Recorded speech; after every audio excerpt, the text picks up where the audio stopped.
तळणीचे मोदक. तर हे आहे सुके सारण, खोबऱ्याचे. खोबऱ्याचे सारण आहे.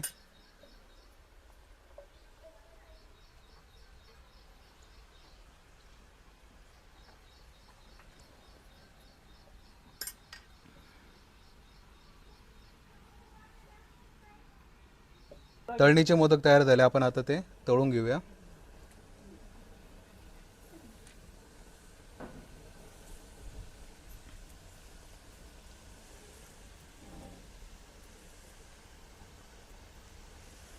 या मोदकांना पण बऱ्यापैकी मागणी आहे आपल्याकडे. ओके. मग याची काय प्राईस असते? ही किलोप्रमाणे पण देतो आपण आणि शेकड्याप्रमाणे पण देतो. ओके. शेकडा म्हणजे असं 400 रुपये शेकडा देतो आणि किलोप्रमाणे असं 350 रुपये किलो देतो आपण. ओके. हो, डेली डेली असते आपली ऑर्डर. काय बात आहे. कमीत कमी 10-15 म्हणजे त्याच्यावरच असते आपल्याला ऑर्डर ती. ओके.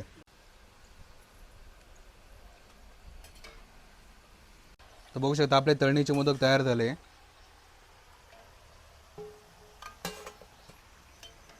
मोदक मोदक पण कुरकुरीत आहेत एकदम. ओके.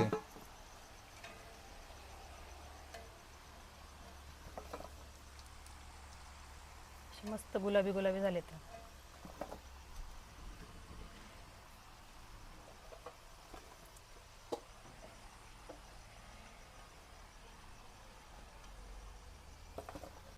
ही तयार झाली आपले आता हे तळणीचे मोदक.